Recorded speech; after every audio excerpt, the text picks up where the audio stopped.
तो चलिए मेहमानों का एक बार फिर से रुख कर लेते हैं। सभी मेहमान हमारे साथ लगभग जुड़ गए हैं। सारिका चौधरी भारतीय जनता पार्टी से हमारे साथ जुड़ गई हैं। करणवीर जी हमारे साथ कांग्रेस से पहले मौजूद हैं। अभिषेक वाजपेयी जी समाजवादी पार्टी और निरंजन पोद्दार जी हमारे साथ हैं। निरंजन पोद्दार जी, कांग्रेस की अभी प्रतिक्रिया आ रही थी और खासतौर पर गहलोत जी कह रहे थे कि भाई साहब इस बार महंगाई पर वार होगा। सवाल सर ये है कि 5 साल जब राज्य सरकार को ये इस बात के लिए मिले कि आप अपने राज्य में विकास करिए, महंगाई कम करिए, तमाम सारी चीज़ें, नहीं हो पाया। अभी हाल ही में जब नतीजे आए सर, तो हिंदी पट्टी में साफ हो गई कांग्रेस। तो फिर जनता कैसे भरोसा करेगी कि मैं इन पर भरोसा करूं? ये जो कह रहे हैं कि महंगाई पर वार है, महंगाई के लिए लड़ रहे हैं। निश्चित रूप से सुनील जी, देखिए ऐसा है, आप किसी की बुराई दिखाएं, जनता इस चीज को बिल्कुल, आप ये समझ लीजिए, इस चीज से कनेक्ट नहीं करती। और जो आपने सवाल किया, मैं इसके अंदर दूसरी आपके सामने एक थ्योरी रखता हूं। आप ये बताइए 2004 से लेकर के 2014 तक जो कांग्रेस शासित सरकार चली थी, यानी कि जो यूपीए की सरकार चली, उसके बाद में आपने देखा होगा कि 2014 का जो चुनाव हुआ उसके अंदर भी कदाचित यही नारे लग रहे थे कि बहुत ही महंगाई की मार, अब की बार मोदी सरकार, बहुत हुआ महिलाओं पर अत्याचार, अब की बार मोदी सरकार, बहुत हुई बेरोजगारी की मार, अब की बार मोदी सरकार। तो मेरे को ये चीज समझ में नहीं आई कि जनता ये चीज नहीं समझ रही होगी क्या कि जब आपके 2004 से लेकर 2014 तक आपके पास महंगाई का इलाज नहीं था, आपके पास बेरोजगारी का इलाज नहीं था, आपके पास महिला सुरक्षा का इलाज नहीं था, और आज अगर आप वही मुद्दे लेकर के जनता के पास जा रहे हैं तो जनता ये नहीं पूछेगी भाई अब आपके पास ऐसा कौन सा जादू मिल गया या कौन सी दवाई मिल गई। आप वो तो बताइए कि भाई हमारे पास ये मंत्र नहीं था, अब हमारे पास ये मंत्र, हम इस महंगाई को इस मंत्र से कम कर देंगे, हम इस रोजगार को, बेरोजगारी को इस मंत्र से दूर कर देंगे। तो कहने का तात्पर्य ये है, ये चीजें तब तो जम जाती है जब तक आप सत्ता में नहीं होते। जब आप एक बार के ऊपर किसी न किसी कालखंड के अंदर अगर शासन कर चुके हैं और उसके बाद में भी अगर वही बुराइयां निकल करके आए, अगर महंगाई और बेरोजगारी की, तो सुनील जी आपको ये भी 1972 से इंदिरा गांधी जी के जमाने से महंगाई और बेरोजगारी के ऊपर आप ये समझ लीजिए चुनाव होते आए हैं, लेकिन आज तक। तो कहने का तात्पर्य ये है कि जनता को ये चीजें कनेक्ट नहीं करती, और जब भी कोई बात बोली जाती है तो देखिए उसके अंदर जब दोहरा मापदंड होता है तो कहीं ना कहीं वो गले नहीं उतरता। और जिस तरीके से जो भी बातें करते हैं, अब इन्होंने अपने मैनिफेस्टो के अंदर कांग्रेस ने वादे तो बहुत बड़े बड़े किए, लेकिन उन्होंने ये नहीं बताया कि ये सारा संसाधन कहाँ से इंतजाम करेंगे। अगर 1 लाख रुपए हर महिला को देंगे तो आप 60 लाख करोड़ रुपए कहाँ से लाएंगे? तो भारत का बजट ही 40 लाख करोड़ के आसपास का है, क्योंकि इसके अंदर ये नहीं बताया गया कि इन सारे वादों को पूरा करने का तरीका। 10 सेकंड और लूंगा। तो ये एक तरह का वैसा ही वायदा हो गया सुनील जी। अभी जोधपुर से कांग्रेस के प्रत्याशी है करण सिंह। अब विपक्ष इस बात को लेकर निश्चिंत है सर कि इस बार जनता उन पर भरोसा करेगी। विपक्ष निश्चिंत है इस बात को लेकर। एक बार 5 सेकंड ये बात सुनिए। करण सिंह मुचियाड़ा जी ने भी 5 दिन पहले एक बयान दिया कि अगर मैं चुनाव जीता तो मैं राम मंदिर पर सोने की सीढ़ियां बनवा दूंगा। तो क्या ऐसी ही घोषणाओं को जनता आत्मसात कर लेती है? अब आप अपना सवाल कीजिए। ठीक बात। निरंजन पोद्दार जी, ये डबली मीडिया की वजह हुई है। कांग्रेस पार्टी या कांग्रेस नेता या कोई कभी भाई नहीं चाहता प्रतिशत कम रहा तो लोगों ने कहा, विपक्ष ने खासतौर पर, कि ये भाजपा के खिलाफ मतदान हुआ है, इन लोगों का एक वोटर नहीं निकला। सुनील जी, समस्या यहीं से उत्पन्न होती है कि जहां जहां मतदान कम हुआ वहां वहां भारतीय जनता पार्टी के खिलाफ मतदान कम हुआ, और जहां जहां मतदान अच्छा हुआ, चाहे वो पश्चिम बंगाल में बात करें चाहे तमिलनाडु में बात करें, वहां पे जो अच्छा हुआ वो इंडिया गठबंधन के फेवर में हुआ। बदलाव के दोनों तरफ से ही इनके लिए मतदान अच्छा है।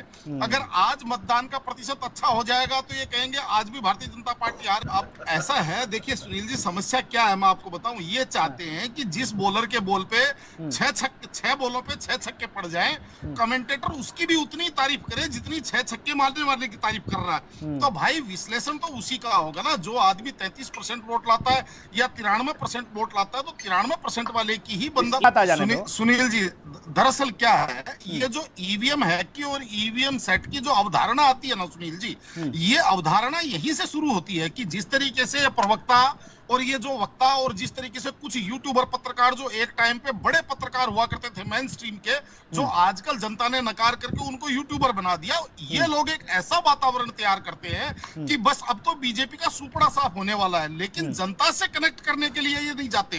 क्योंकि चुनावी राजनीति में सुनील जी, मैं बार बार कहता हूं, तीन चीजें महत्वपूर्ण होती हैं। एक होती है इंटैक्ट विचारधारा, दूसरी होती है आपका संगठन जो धरातल लेवल पे काम करे, और तीसरा होता है आपका डायनामिक लीडरशिप।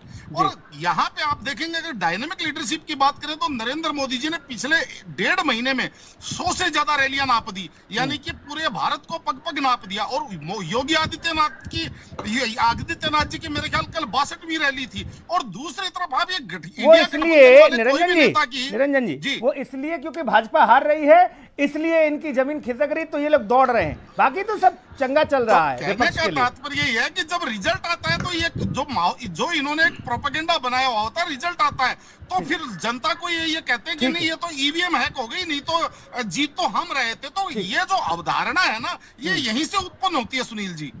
ठीक है निरंजन पोद्दार जी, ये जो सारी बातें हो रही हैं, विपक्ष जिन बातों को लेकर मुखर है, क्या ऐसा कभी सुना और देखा आपने कि भाई वो फलाना ऐसा क्यों बोल रहा है? अगर भाई सबको आजादी है, सब बोलो,